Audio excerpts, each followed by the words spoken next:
I'm Admiral Brad Cooper, the commander of United States Central Command. In this capacity, I lead U.S. military forces in the Middle East. I'm here to provide you an update on Operation Epic Fury, now in our 4th day of execution. First, I'd like to express my deepest condolences to the families and teammates of the extraordinary Americans who've been killed in action, and I'd also like to extend our prayers for a speedy recovery to the wounded. Yesterday, you heard from Secretary Hegseth and the Chairman of the Joint Chiefs. Today, I'd like to give you an operational update on where we are and provide you with some key facts. By order of the President of the United States and the Secretary of War, our military in the Middle East is undertaking an unprecedented operation to eliminate Iran's ability to threaten Americans, as they've been doing for nearly half a century. Having spent more than 36 years in the military, I could not be prouder of America's sons and daughters in uniform who are answering the call. More than 50,000 troops, 200 fighters, 2 aircraft carriers, and bombers from the United States are participating in this operation, and more capability is on the way. These forces bring a massive amount of firepower, representing the largest buildup by the U.S. in the Middle East in a generation. In the opening hours of Operation Epic Fury, U.S. Central Command forces, together with Israel, delivered overwhelming and unprecedented strikes into Iran. Many of you may remember the shock and awe strikes of 2003. The first 24 hours of this operation were nearly double the scale, and we continue with 24/7 strikes into Iran from seabed to space and cyberspace. Now, we're less than 100 hours into this operation, and we've already struck nearly 2,000 targets with more than 2,000 munitions. We have severely degraded Iran's air defenses and destroyed hundreds of Iran's ballistic missiles, launchers, and drones. And in simple terms, we're focused on shooting all the things that can shoot at us. Our B-2 bombers and B-1 bombers have executed uncontested surgical strikes against multiple missile facilities deep inside Iran. And then just last night, a B-52 bomber force struck ballistic missile and command and control posts. We are also sinking the Iranian Navy, the entire Navy.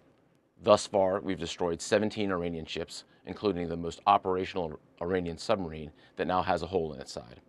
For decades, the Iranian regime has harassed international shipping. Today, there's not a single Iranian ship underway in the Arabian Gulf, Strait of Hormuz, or Gulf of Oman, and we will not stop. We will continue to conduct dynamic targeting operations. We're hunting Iran's last remaining mobile ballistic missile launchers to eliminate what I would characterize as their lingering launch capability. Now, in retaliation, the Iranian regime has launched over 500 ballistic missiles and over 2,000 drones. To be clear, Iran is indiscriminately targeting civilians as they launch these missiles and drones. You've seen it on TV. The evidence is crystal clear and overwhelming. Having said this, we are seeing Iran's ability to hit us and our partners is declining, while our combat power, on the other hand, is building. And my overall operational assessment is that we are ahead of our game plan. Along the way, every single branch of our military is achieving unprecedented success. I'll talk about just a few of them. Our naval forces have deployed multiple waves of cruise missiles, obliterating Iranian command and control and air defense capabilities.